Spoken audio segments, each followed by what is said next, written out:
Greetings to one and all, and welcome to this panel discussion.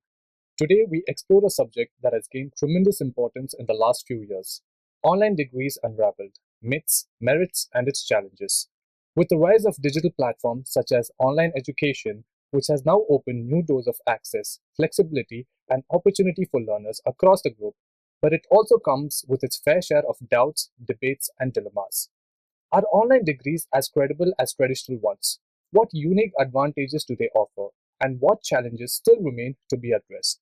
Over the next hour, we will explore these questions, separate fact from perception, and understand how online degrees are shaping the future of higher education. Joining us today are three distinguished speakers who bring deep expertise from diverse fields. First, we have Dr. Naveen Kumara R, Assistant Professor in the Department of Commerce at Christ University. With over a decade of experience, his research and teaching span in finance, taxation, and sustainability has been shaping academic programs that meet evolving industry needs. Next, Dr. Sushma V Murthy, Associate Professor in the Department of English and Cultural Studies. Her research spans gender studies, post colonial literatures, and feminist translation, and her work has shed light on cultural and psychosocial narratives that shape our society. And finally, Dr. Binayak Dutta, Assistant Professor in the Department of Computer Science, a researcher in algorithms, complexity theory, and computational geometry. He brings a strong background in cutting edge computational research and a passion for helping students understand concepts with clarity. Together, they bring a rich mix of perspectives that will help us unpack today's theme. So, first of all, welcome Thanks. to this panel discussion. So, I want to get right into it. So, I will start off the question by asking Shushma ma'am. Many people still believe online degrees aren't taken seriously. What do you think are the biggest myths surrounding online degrees and how do we debunk them? Okay, I think the greatest myth is that it is not effective because we have such a long history of education systems which require student teacher engagement. And we also have this feeling that student engagement has to be direct and there has to be a certain control that lies with the instructor. And that has been the traditional education system so far. So, to a certain extent, having an online degree would mean that we are giving a greater amount of autonomy to the students, right? Because it is more student driven, more learner centric. And it also requires the students to discipline themselves, to regulate themselves. And that is something that I think the traditional teacher does not like because it means that you don't have control over your classroom, space or the environment or the student engagement. I think that is perhaps one of the greatest myths surrounding online education. Right. So, Naveen sir, what do you have to say about this? Uh, Actually, in line with what Sushma ma'am said, I think another one of the myths that surrounds online degrees is that it is not as valid as on-campus degrees. Uh, Actually, if you look at now, I think many of the universities have started offering online degrees. Those online degrees, if it is accredited and of course, if it is recognized by the UGC, they are as valued as any other on-campus degree. In Christ University also, we are offering multiple online degree programs which have the same credit as that of the on-campus degrees. So there is not much of a difference if you see the curriculum wise. The in the curriculum wise, there be no difference between on-campus degree programs and online degree programs. So for any sort of competitive exams or for any sort of further education, there has been no difference between on-campus degree and an online degree, right? Only the thing that people have to see is that whether does it have recognition from the educational authorities, right? The body MHRD To a certain and UGC. so Yes. to a certain extent, you agree that it has some recognition. Yes, of course, because see, premier institutions and institutions which have good reputation cannot start off online degrees without having recognition from the UGC or the AICTE. Such requirements are met with when they are launching the program. So the students are the potential takers of online programs have to just confirm that it has the recognition. So, and if the requirements are met with, I think the online degrees can be compared with any of the on-campus degree programs. Binayak sir, what's your take on it? So, if we talk about seriousness, I could argue that an online degree program is a bit more serious, if you may, because see, uh, how I teach in the class, it's mostly contact teaching, right? So I go to a class, I prepare a class, I deliver my lectures. The students, they have to come and attend those lectures, right? They have to meet a particular, percentage of attendance to take their final tests. But the online degree program, it's a little different, right? So your run-of-the-mill courses are divided into four quadrants, a major chunk of which is self-study, right? And then our teachers, they rigorously produce recorded videos that the students can go through in their own pace, right? So it warrants a lot of maturity from the learners as well. So if I have to talk about how serious they are, I could argue that they are a bit more serious than our regular programs as well, right, in that way. So yeah. Just to add on to what Sir said, this is also another thing that there's a perception amongst people that online degrees are much easier, right? True, But very true. actually, I would like to contradict that myth. What happens in online degree is the takers are the people who have enrolled for online degrees require a lot of self motivation, Right. and time management, and also they need to have some structured approach to the way they take up the courses, whether they listening to the online lectures or recorded sessions. They need to plan their day well ahead. Otherwise, it is not like an on-campus degrees where there is they come and sit, but online degrees they have to have self motivation to listen to the lectures which are already pre-recorded. Otherwise, it all becomes a mess towards the end, right? So they cannot sit back and watch all the videos at once, right? So this requires much more discipline in terms of the way they manage themselves. I would also like to add one more point. When COVID happened, we all know there was complete lockdown and everything. But let's not forget how many online classes we had, how many people enrolled themselves for online degree because they wanted certificates. And education is a must, let's be honest. And because of this, we saw many people enrolling themselves, to study online, even though so many people want to go abroad, but they could not. So I think from my perspective, online degree has somewhere also has like a vast impact on us. And just to add to that, so see, you are familiar with how classes were conducted during the pandemic, Yes, right? yes. So as I said, along with that, these courses are online courses. They are supplemented with recorded videos of the teachers, right? And they put substantial amount of effort producing those.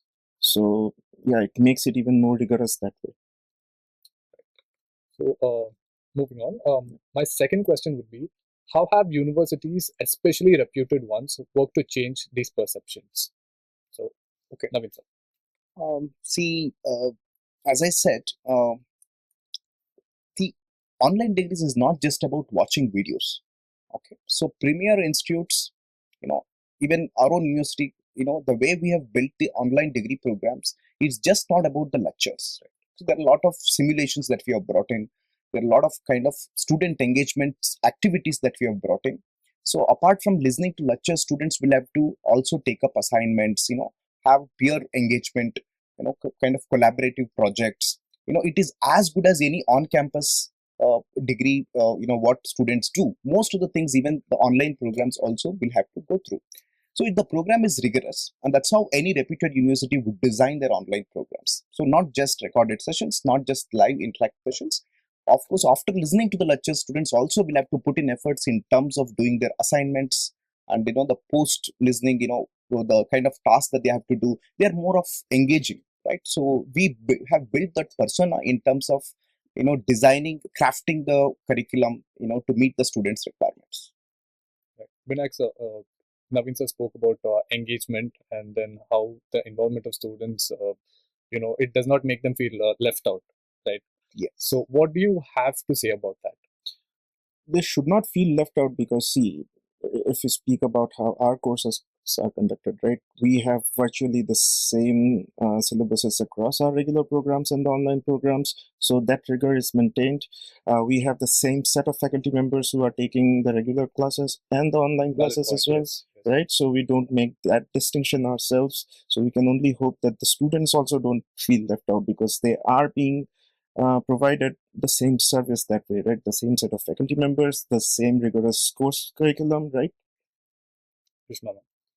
Okay, so I was just looking at online education globally, and it's very interesting to see how this emerged as early as the 1980s. And in the US, especially, you had these K-12 programs that looked at online education in way ahead of what we are doing, in the sense that they looked at blended online education, right? And what we mean by that is, I just looked at 6 different models which have emerged as a result of the K-12 programs there. And I think Christ University is very different because we are making an attempt to look at online learning in a blended mode.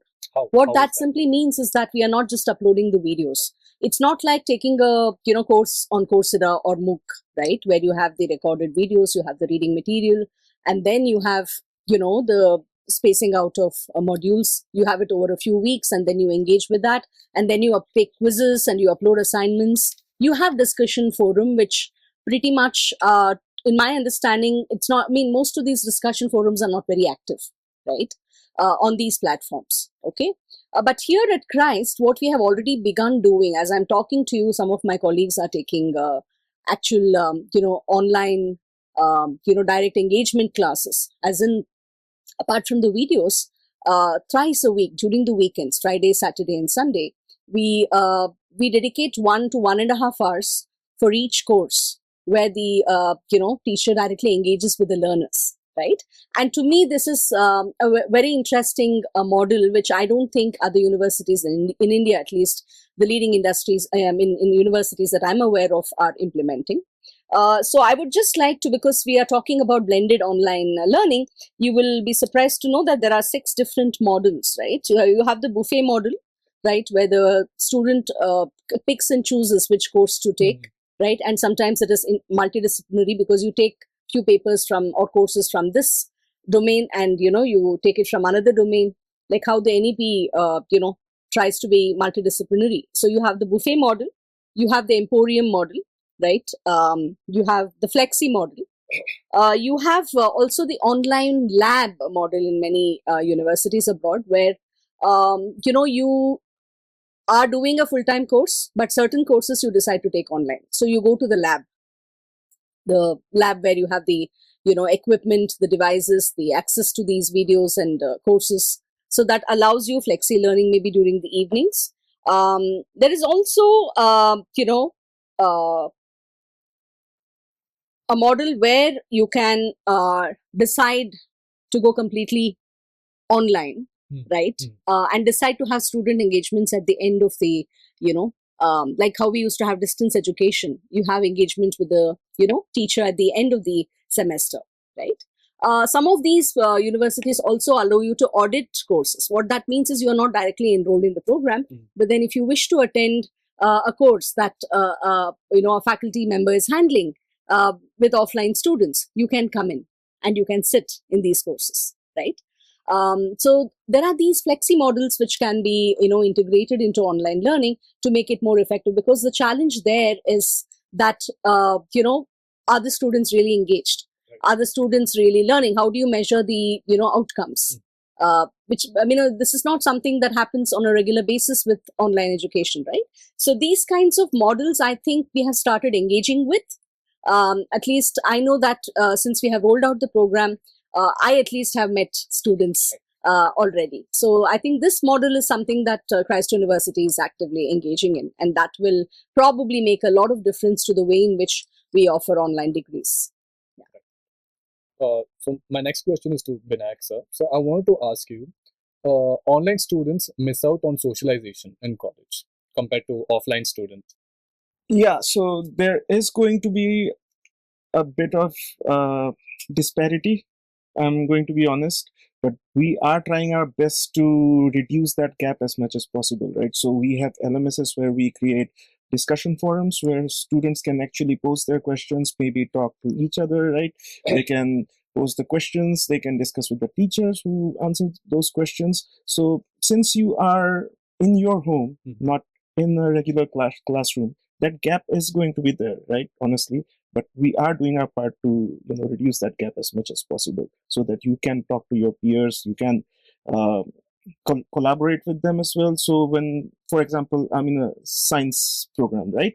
So you will have your labs, projects, assignment. So we will try for a way so that maybe you can come up with group projects, and you could collaborate with your peers through the LMS, things like that, right? Naveen, so you want to add on to it? Yeah, I think, see, one of the components of your assessment, we can make it more collaborative, where they can, interact with their peers and, submit their reports and things like that, where would also require students to work with other peers. Okay, so that is one way where we can, you know, we can try to make up for the kind of lack of socialization. The students are, of course, are free to interact with me. One more thing that I wanted to add on was that in terms of socializing with the mentor, socializing with the faculty mentor, is that it is different from a distance education. So we cannot equate an online program with a distance program. That's a misconception that students may have, because in online program they always have access to the mentor.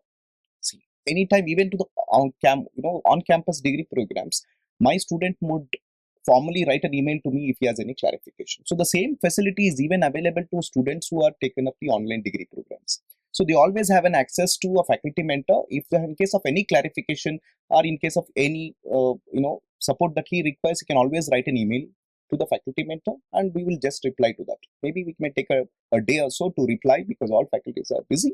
But otherwise, in most of the universities, that's how it works. So they definitely have the opportunity to interact with the faculty mentors, and of course with their peers. Right? So there would be a system in every university where they can also get to know about their peers, interact. So I'm told in the first session that they had, in one of my faculty's colleagues, he said that he had a ice breaking session just to break that kind of, the what kind of the kind of reluctance that they have to interact with the peers. So I think this lack of socialization would definitely exist in online degree programs, but also they should put in efforts to get to learn from the peers in the online program. So also the part of the effort should also come from the student side, right? Yeah. Sushma, do you want to say something? Yeah, actually, that is very easily, identified as one of the challenges of online education, that you do not have much space for especially extracurricular, activities like, field trips. If you want to go out and explore something, conduct an experiment, especially for humanities and social sciences, it is seen as a challenge. Now, what is very interesting is that, I just want to go back to my online classes during COVID. It was very interesting to see how, because we did come back for a brief while between the, lockdowns, and after the second lockdown, especially when we went into the hybrid mode. It is very interesting to see how students who used to be very active online, were very quiet in class. In fact, I had certain names in mind, and when I was really excited to meet them, right, after so many months of online learning. And the people I expected to, interact with me, ask me questions during my first offline class after a long hiatus, were the ones who were the quietest. In fact, I observed that online classes were more interactive, and there was less inhibition among the students because you are not out there. And even people who are shy can speak in an online class, right? Because you just have to unmute yourself. You don't have to, be out there, right? So sometimes I feel that we don't have to look at this as either or, right? It just depends on how you motivate students to ask questions. How do you get them to interact? How do you get them to think? And whether it is bridging the real world or the peers, I think we can make efforts to, get them, to engage. Especially, for example, in my program, Gender Studies, I'm trying to look at the last unit where they have to look at DEI, they have to look at CSR, they have to look at gender initiatives and initiatives in diversity and inclusion, especially in the corporate world, because we are also trying to get them to acquire skills, right, based on gender sensitivity and sensitization. How do you take gender studies out into the real world? So now if my challenge is to get this across to my students who are online, right?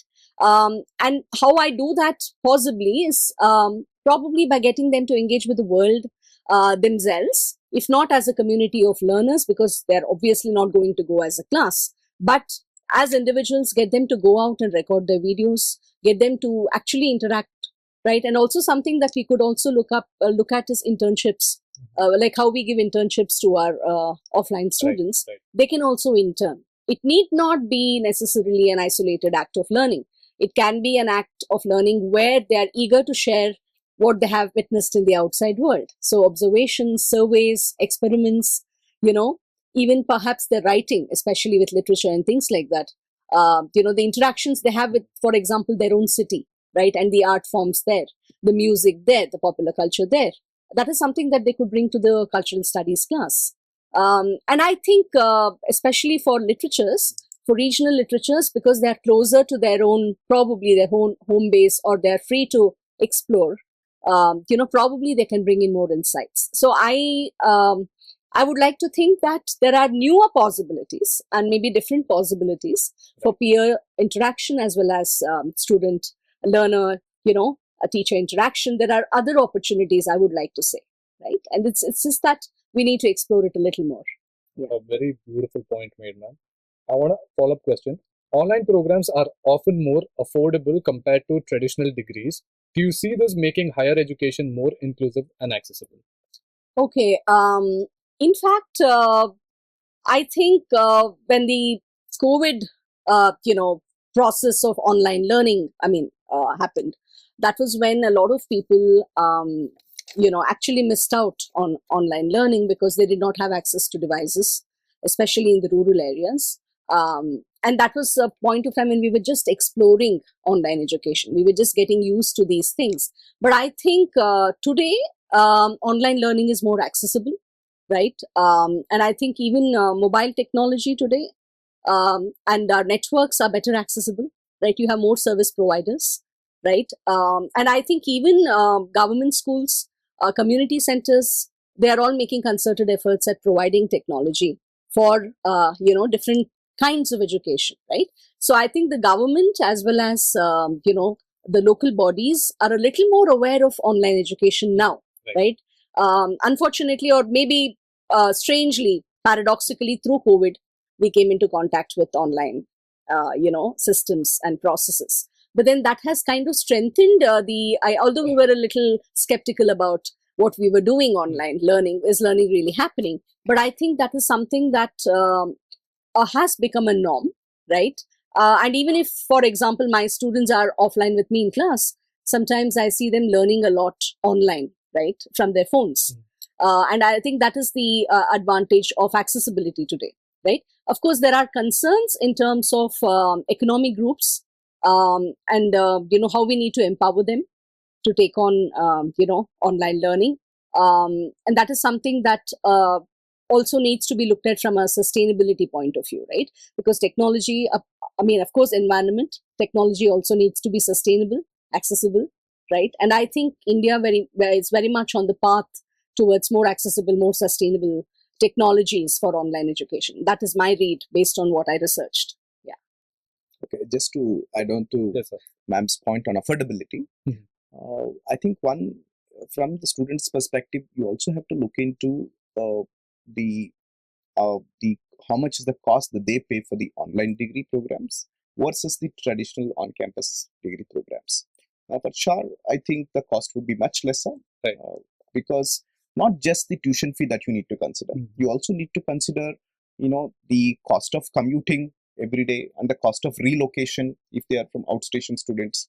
If you actually calculate all that, I think the online degree programs are much more affordable, because the cost of living is in cities are much higher, especially in a place like Bangalore, right? So where especially Christ is located, how our on-campus degree program students pay, right? So they spend a substantial part of their money just for these accommodation and those things. So those can be avoided just by sitting at home at their flexibility. They can learn from the same faculty members who are teaching on-campus programs, watch their recorded sessions at any convenient time, right? So that, I think, if you compare all that, I think definitely these programs are much more affordable and much more inclusive. Right. Binayak sir, question to you. With UGC entitlement and global recognition, how do online degrees open doors for career growth both in India and abroad? So I would like to speak about uh, my subject, which is computer science, right? Yes. So yeah, so computer science has always been a subject of mavericks, right? That way, because all you need is a sheet to work your problems in, Right. right? And then to run that code, whatever you have worked out, right? You just need maybe a very cheap computer, right? Something that runs maybe Windows XP as well, right? With a very maybe dated processor as well. You can run the C compiler and run your code and see if it works for you, right? So that way, computer science has always been a bit more flexible, right? A bit more democratized, if you may.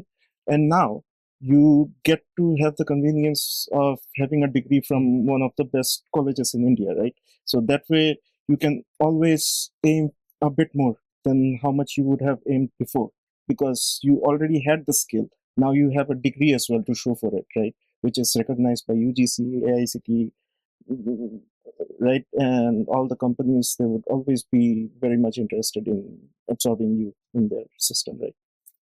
Sushma, you want to add something to it? Yeah. So in terms of the ease to access, of course, I did say a few points. Which you also spoke about abroad, and I think Sir also spoke Yeah. about it. So I think that it's very interesting how we how it became possible for us to access a lot of courses on Coursera from top universities from the West. I think this gives us a brilliant platform to open our degrees, our universities to the West, right? Because there is this practice of looking up to the West, and somehow I think as academics, as intellectuals, as students, we also feel that we need platforms, right? We also need that sense of leverage, if I might put it that way, where in a very post-colonial sense, knowledge systems from India, okay. So, for example, local cultures, right? Narratives from India, positioning India, say, in the global platform, can happen through higher education, right? And we do have, if I understand correctly, we do have students from abroad who are taking up degrees that we are offering right now at Christ. So I think it's a wonderful opportunity, and I think it is something that will allow us to have dialogues, not just looking at knowledge that is passed on from the West, rather to to position ourselves to counter certain knowledge systems that are hegemonic, and also to, like Sir said, a more democratized approach to knowledge systems, right? Because we have culturally and economically opened up in terms of globalization. We are talking about global cultures for a really long time. But I don't think education has opened up enough to have dialogues. But more and more of online degrees, whether it is universities coming here or we are offering courses to them there, more collaborative degrees can also be looked at, right? More tie-ups, more collaboration in terms of research, that can go into online learning. Okay, and to a certain extent, I think that this process is a little more dialogic globally, and this allows us also to look at multiple models of outreach.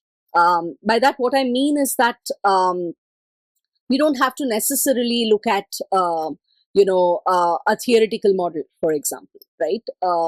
We don't have to necessarily look at an epistemological model. By that, I mean knowledge systems, right?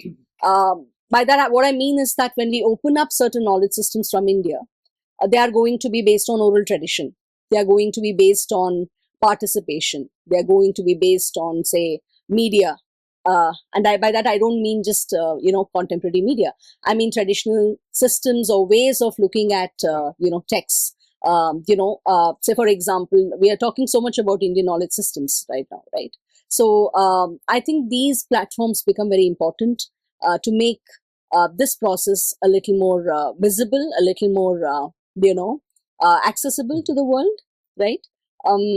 So, I mean, how do we develop a course normally? We have usually theoretical frameworks, we have textbooks, we have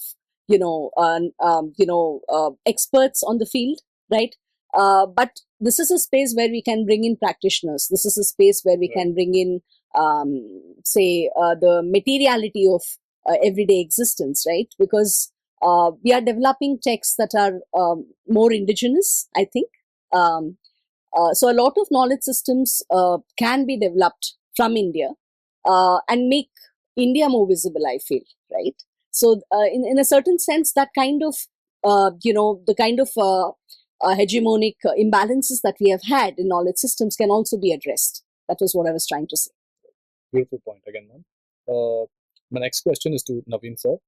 Do employers value the digital skills and self-management that students gain through online learning? See, actually, there are many surveys that are conducted. Whether do employers value the online degree and the skills that they acquire? See, now of late, the trend is employers don't look at whether you have done your degree online or offline. The question is, what skills do you have on the board, right? So when you pass out, you are expected to have certain skills, which comes along with your graduation, right? It is not essential that you have to come to campus to learn these skills. Now it has become, see, I think there are a lot of skills now. Also, we were talking about the previous career growth. See, now I think employers have started understanding that the skills are more essential than the qualifications. So, what is essential is how have you learned the skill? You can sit at home, watch the videos, and still be able to learn those skills without being physically present in campus, right? So, there are a lot of possibilities for that. So, that's how even now, professors are keeping themselves updated, right? So, we have done courses through Coursera, MOOC, and a lot of online platforms which enables that kind of skills, right? So I think that is very important, and that's the facility that you get in the online program. So it is not, employers definitely will value, provided you have the skill sets, whether you have done on campus or off campus, it does not matter. It is important that they have the skills, they make themselves the skill enabled, right? So that is what is essential. I think I'm pretty sure that when you have a right set of skills, the employees will definitely value whatever you have, right? Binayak sir, my question to you. So my question is, let's say I'm a student who's an offline student who comes to college campus every day, who wants to learn. Now, will I gain more skills compared to a person who's learning online? And it's a tough question, but Yeah, I want your take on it. there is no yes or no answer to that question. Again, as Sir said, it depends on how you upskill yourself, right? Uh, I would say that there should not be much of a difference, because at the end of the day, it totally is on how much I am curious in learning a new thing, right? So I would hedge on the side of no, that it should not be that much of there should not be that much of a difference But between. don't you think environment and socialization also matters when it comes to That's this? very important, though. Yeah, that's very important. Of What course. happens here is the benefits that you get outweigh the some disadvantages. Of course, there are few things that you may not get, to be honest. For example, what happens is, the ma'am was also addressing that the extracurricular activities that we have and the way you mingle with students, probably peer learning could be slightly lesser in the online programs, but the kind of benefits that you get, you know, at your convenience, and also, I mean, what kind of profiles usually take up these kind of programs are the ones who are working and who want to, who are looking for change of career projection. For example, if I'm working in finance, I still can acquire marketing skills by taking an online degree program, right? So if I am looking at change of my career direction, so I might take up the online programs, right? And also employees equally value that, provided you acquire the required skills. So when I am having the advantage of working as well as learning, right? When I get that kind of an advantage, of course you will have to forgo a bit in terms of the social skills that you will have to. And especially for people who are working, they will already be socializing with their colleagues and with their peers. So for them, the social skills may not be that much essential. Right. So, and also, for example, there is a homemaker who has taken up the online degree program. She's also balancing her family responsibilities. So the kind of benefits that she gets, right, will definitely outweigh the social lack of socialization, right? So because that is possible when you take up an online degree, that I can balance my responsibilities, whether at work or at home, and still can continue my studies.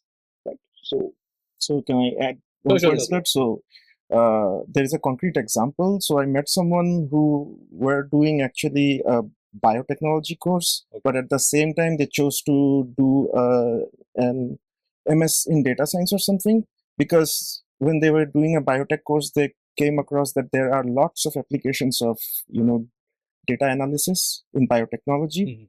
And due to the constraints of a regular program, that would be very difficult for you to do a dual degree on campus, right? Attending both biotech and data science courses. But because you have the advantage of an online system now, so you can do your regular degree in some offline regular program, and do a online degree in, maybe in this case, right, data science, from some online degree course as well, right? So that opens so many more opportunities for you. And that's exactly what NEP says, that they expect students to be versatile. And the education system should not restrict students to go in a particular discipline. Right. So let's say if I'm a hotel management student and I want to pursue a management program, I still possible and I can get the dual degree without affecting my regular studies. So a student who is doing an on-campus degree program also can take up a program in his area of interest, and do simultaneously or parallelly he can do one more degree program. So that way it offers a lot of advantage, of course with a bit of sacrifice in terms of socialization and all those things. So that's what I meant to say when I said, that your benefits will definitely outweigh the kind of sacrifice that you make. Right. If I might just give two examples. Sure. Yeah. This was not even an online course, right? When I was teaching theater students literature. And I shared with them a few podcasts on Greek theater, on, say, Robert Frost. Okay. And it was very interesting how this was a combination which had music and theater students. And they learned things better listening to these podcasts. And these were not played in class, right? It was shared on Google Classroom, and they would listen to them and they would come to class, right? Especially certain skills like listening skills, right? Or multimedia skills are better addressed in an online program, I feel, right? And sometimes in larger classrooms, offline, we also have this challenge of, dealing with so many students and their submissions, and we don't usually get enough time for feedback sometimes, right? So if this is online, this is more spaced out, right? And I have greater flexibility in engaging with my student online, perhaps than in a class of 80. Suppose there is an assignment, right, which I really need to discuss or give time for, right? So I feel that in certain cases, going online might help learners. That is one thing. Second thing is, now a lot of people are working from home. So 2 days a week they go to work, the rest of the week they're at home, right? They're working from home. Now I think that the employment sector, or the work culture is also changing, where you have to develop skills at socializing without having direct contact, perhaps, right? So the challenge is, how do you build teams when you're working from home? How do you as a leader manage your team when everybody is working from home? Now these are skills that a lot of people are struggling with this kind of transition, and it's a challenge for a lot of CEOs. Especially, I know somebody who said, all my team might work from home, but I would still be in office, because I feel that I have some control over my team and I need that space, right?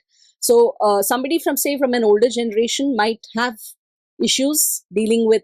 What I'm saying is, we are slowly making that shift, right? Where we have to, we live in, at multiple levels. There are different realities that we inhabit, right? So I think this kind of a process where you get to learn new skills at interaction, at socialization, at team building, say project management, or event management, say in an online mode, actually will give you more skills, right? For a workplace which also requires you to be online, which also requires you to work from home, or to work with offshore clients who are not in the country, right? So I think that the work workplace culture, organizational setup itself, or the ecosystem that we are working in today itself is changing. And I think what is happening in higher education is kind of catching up with these, advancements. Yeah. So I would like to ask Naveen sir this question. Christ has given some great opportunities that are pretty unique. Is it true? For example, our research and innovation lab, then co-publishing opportunities with Christ University. Could you tell us a little more about it? Yeah, I think the university provides a lot of platforms for students, to engage in research-driven initiatives. Uh, in fact, in university we have a Bloomberg Lab, especially for students who are interested in research in the area of finance. Okay, so we have roughly around more than 12 terminals, and this comes at a huge cost. And there are very few institutions in the university which have subscribed to the Bloomberg. And I can get a real-time data. In fact, it is minute-to-minute data. I can get it in terms of the stock markets. So this is a unique opportunity, and which very few premier institutes have it in India, right? And it costs a lot for subscription. So that way, I think university provides a lot of other platforms. Of course, we have here in campus, exclusive research block and center for research. We undertake a lot of projects, and the faculty members are involved in taking grants. So there are a lot of opportunities for faculty members and students to involve themselves in research, right? So I think nothing restricts students who are doing online to collaborate with faculty members if they are interested in doing advanced research. So right, and even they also have access to the faculty mentors who are definitely continuously involved in research. Binayak sir, my question to you. Access to technology and internet is still a challenge in some region. How can institutions support students facing this gap? So India is actually doing pretty good in terms of connectivity right now, because the internet cost is pretty low compared to other countries, right? Especially if you compare with like what we call the global north, right? Even compared to those countries, our internet charges are pretty low. We do have a pretty good coverage across India. So somewhere that issue is still going to be there, some remote places, right, where we do not have that kind of connection. So that is something that we'll have to really think upon. But by large, I think, especially in the case of India, that should not be a tremendous problem right now, I think. True. Naveen sir, you want to add something to it? In terms of the coverage. Yes. Yeah, I think now the access to internet is predominantly there in all the areas, especially Bangalore and semi-urban areas. I think we now have the access, because you see in terms of the penetration, the phones. I think you go to even a rural village now, they are using the scanners for the payment. So in terms of the digitization, I think India has made a biggest direction. So we have looked at the direction. I think there has been not much of a change, or not much of a difference in terms of the access to technology as such. So even though we have seen publics, even though they are not much literate in terms of the technology, they're still comfortable in terms of the usage of the internet. So now we also have come with 5G and things like that. I'm pretty sure that now the access is not a constraint, except that they are very remotely located. I think more or less people have that access, and for sure internet will never be a constraint, and it's coming at a very cheaper rates now. So we don't have to pay as much as we used to pay probably a decade before. Now it is the cost of access to the data is much reduced. It is expected to reduce much further with the invention of the new technologies. Right? So back when I was a student, it used to cost us around 200 rupees for 1 GB of internet. Yes. So right now you have unlimited connection for somewhere around like 250, 299, something Yeah, like that. it depends on the Yes. And also to add on to what, especially for the students who have opted for Christ online degree programs, we are providing access to our library facilities, where there are also Wi-Fi facilities. So I think access is never a constraint. If at all they are willing to come to access our library facilities, they are most than welcome to come and sit in the library and work for any of the assignments. So, Sushma ma'am, my question to you. Despite progress, some employers may still carry old biases. What's being done to ensure equal recognition of online and offline degrees? Okay. I think that, you know, when we look at our placement cell, for example, for offline students, um, you will see that there is, you know, a diversity in the kind of, jobs that we offer them, for example, right? Or the access that we give them to, the job market, for instance. Why I'm saying this is because um, I think we already have an existing model which allows us, access to placements. Okay. Uh, and we have the possibility of internships, okay, which can be explored. Um, so when we have a process whereby uh, we can probably, leverage our internships and placements to the online community, where you know it becomes possible for them to look at the various ways in which our students have gone out into the world and you know uh, contributed to various sectors. uh, this kind of a precedent needs to be something like a foundation that we need to build on.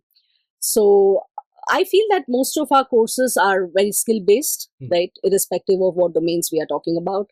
It could be social sciences, humanities, science, commerce, management, law. Um, so we already have, programs that are um, at par with offline courses. So that's the beginning, right?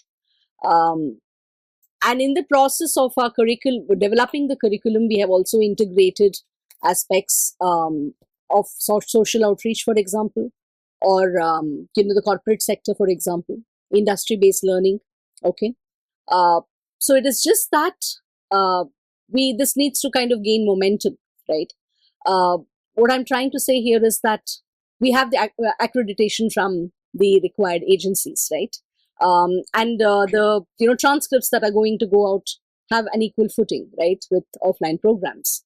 um, so what we need to probably when students come in, we need to reinforce the fact that this is a curriculum that is ready for engagement with the world, whether it is job opportunities or internships or going out to the social outreach programs. So when we say industry, the industry is different for different domains, right? So a little more, I would say, uh, what do you say, awareness of these industry centric or social outreach skills within the curriculum. um, and the fact that we have at least one or two components in every course which addresses the industry and industry requirements, right? This already qualifies us for equipping our students for the industry. So I do not see any reason why there should be any skepticism about the online degree at Christ in terms of being ready for the world. uh, I would say that as a course facilitator, as a course instructor, as somebody who developed the curriculum, we have kept in these things in mind. Yeah. So Christ is ready for the world, whether it's offline or online, and our courses are at par. And my closing question: if you had to sum it up in one sentence, why should a student seriously consider an online degree today? Let's say in Christ University. Why? Any one of you could answer. Yeah, I think the online degree at Christ is very empowering for students. I see this as a space of empowerment, right? Because it allows you to pursue, say, another degree or another job, as well as an online program. Okay, uh, there is that benefit. Okay. Secondly, our courses are, not very different from the offline courses, in the sense that um, we have maintained the same standards, the same rigor, right? And we have components in the curriculum which go just beyond just the syllabus, right? Or a knowledge system, right? So there is participatory learning, there is experiential learning, there is the possibility of dialogue, right? So this is what enables our learners to be better equipped to face the world, right? So I would call this program something that is very empowering and inclusive, okay, especially in terms of uh, people with different needs, people from different age backgrounds, cultural backgrounds, right? So somebody probably who does not have access to education, offline education, can register online, okay. So we have for example, in my class I have students from different backgrounds, different age groups. That also allows a diversity in learning. So there is inclusivity, diversity, and there is the empowerment that comes with the multiple choices, having multiple choices, and access and ease of education online. Yeah. I think for me, I think for students who are looking at the online degree programs, they need to really look at the reputation of the institution. And as ma'am was pointing out, I think the skill sets that the degree program provides. If you look at our curriculum, there has been no difference between the online and the on-campus programs, right? So it is all the same with the same credits. Whatever value-added course that we are offering for the on-campus students, the same set of courses will also come for the online programs. So it is in that way, curriculum-wise, there has been no difference. And it is the same even for the employers, right? So employers, if you have the right set of skills, for sure the program would be attractive even for the employers, right? So Can I do it in 2 sentences, please? Sure. One is a little too less. So Christ has a legacy, right? So Christ has a legacy, and for any reason, if you aren't able to come to Bangalore and enroll yourself as a on-campus student here, then the online program is always there for you. You can get registered and avail the same set of privileges, right? So that would be my answer. Right. I think we are open to questions for our online folks watching if they have any questions. okay, I think if I understand your question correctly, see, if you're doing BCom professional with SEMA, which involves management accounting, for sure, even in your family business, irrespective of what is the nature of business, you will essentially have to deal with management accounting. See, in management accounting, we are teaching you ratio analysis, cash flow statements, or your techniques of costing. These are some things that you will essentially have to deal with in your family run business, or it is a business of somebody else, right? So, as a management accountant. So this is there either in BCom online or the one which you have taken up BCom professional, right? So there has been no difference in terms of the courses that we offered, that we are offering, as I said before. So you don't have to really worry, whether will I miss out on something if I take up a BCom online program, or so what I meant to say is the courses are similar. So it will definitely help you in the management of your business, right? I hope I answered your question. If you want to have a follow-up question, please go ahead. I am really not sure as to what is the kind of situation in detail, because you cannot go only by with the limited interaction we cannot decide. So probably what are the constraints that you have, and also what are the resources that you have, and what is the exact situation of your business as of now. All those things probably, if you can have a conversation, we can probably discuss and have more thoughts on it, right? At the end of the day, it is you who will have to take a call whether at what juncture can I get into business, or is it the right time for me to continue my education. Also, one more thing to the people watching online, there's a message on the chat box, but I'll say it out again. If you have any questions, please let us know in the chat box. Yeah, so Kushi Shanoy has a question. Can a student from complete arts background still apply for these online degree programs and also have certain skills to meet the criteria as mentioned? Yeah, I think does not matter which discipline you're already enrolled in. You are eligible to apply for an online course in arts. I mean, if you're, say, studying arts, you want to do something, say, maybe something in, I don't know, data science. So to do an MSc in data science and MSc in AIML, you must have a degree where you had exposure to mathematics. So those are the only two, I think. Except for that, I think it's fine if you have an arts background in computer science.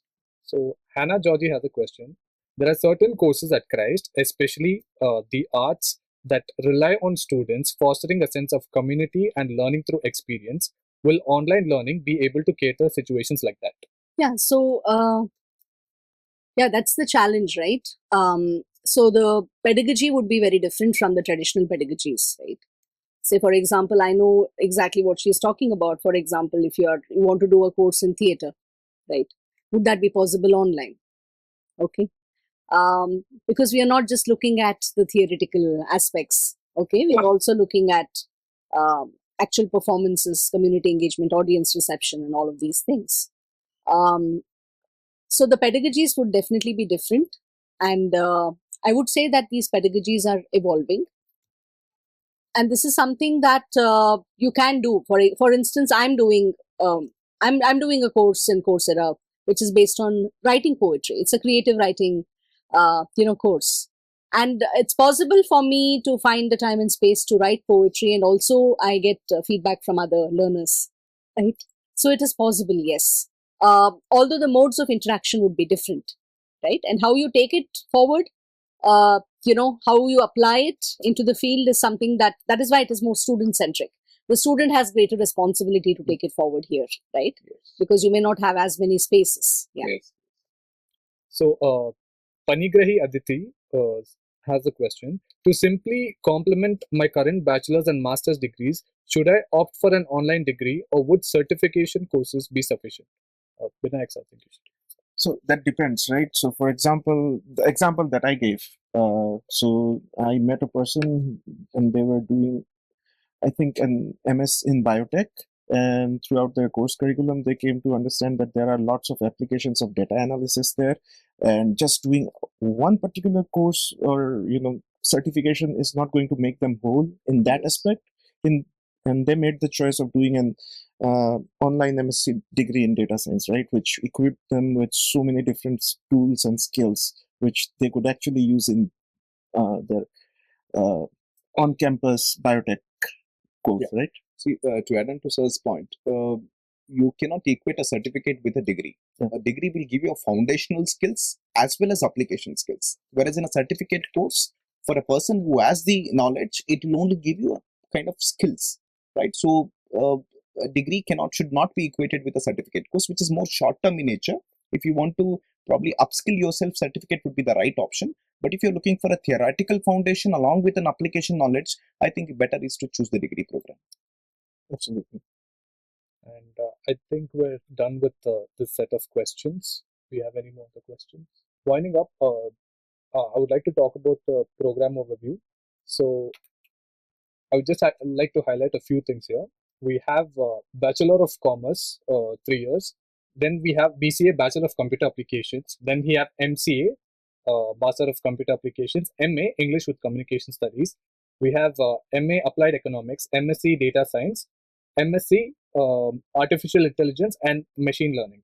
And I think basically we are offering 2 degree yes, programs yes, and 4 or 5 different PG programs, which are actually in the different areas. So as far as commerce is concerned, we are offering BCom program, which is in line with a regular BCom program, right? So since I'm from the commerce department, so I thought I will just brief the BCom program. yes. So these are the few combinations, not few, there are a lot more, but these are the few combinations that we're offering as of now. And with that, I think I would like to wrap this up. I would like to thank uh, Dr. Naveen Kumara R. I would like to thank Dr. Sushma V Murthy. I would like to thank Dr. Binayak Dutta for their wonderful time. Thank you for engaging with us, giving us a lot more information on online programs and online degrees, and how you highlighted the importance of it. And in today's world, even online degree is important and is a must. So thank you for joining us. This is your moderator, Abhidanish, signing off.